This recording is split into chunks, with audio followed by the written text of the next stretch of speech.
So, well, I want to thank you so much for allowing me to be part of this wonderful event tonight. I want to say a special thank you to my friends and family, many of whom never told me they were coming, and then they just showed up, and it was a great surprise. I just wanted to give you a little background. I started my career as a high school English teacher.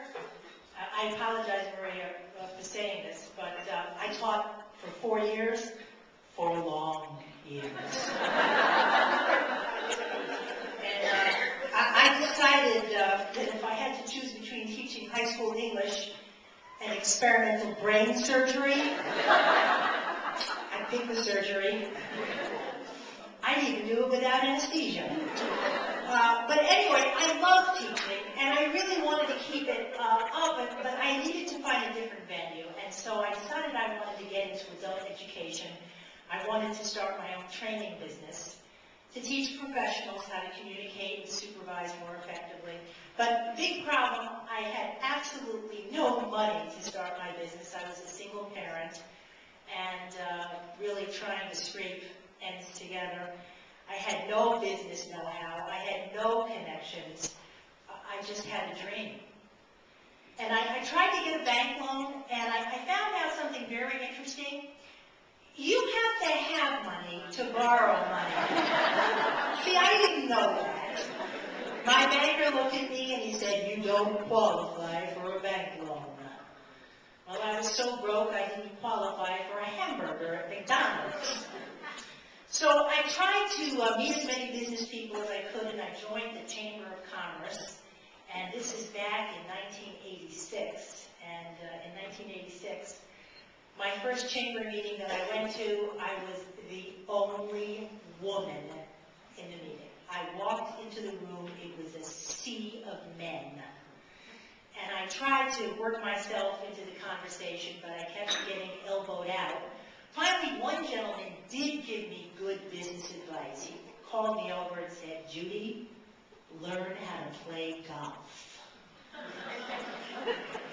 This is really a challenge, because I was the person who was always picked last on all the high school gym teams. I couldn't afford any public relations either, so I started giving a lot of pro bono presentations, Everybody wanted me, as long as they didn't have to pay me. But they all told me, "This will be great exposure." My daughter told me I was the most exposed woman in the capital region. So I kept at it, and I watched several of my other trainer friends who started businesses go out of business, work for other people, leave the area, and certainly over these last 23 years, I've had many highs and many lows. But 23 years later, I'm still in business.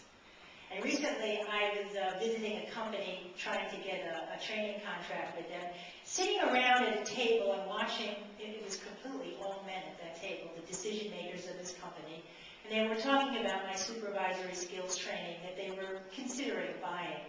And they were sitting there for half an hour with me in the room, talking about my training programs. That excited me so much, to know that what I had created and just made up out the top of my head was important and valuable enough to them that they thought it worth a half an hour of their time to discuss. And I have to tell you, I did get the contract, and it was one of the best contracts of my business career.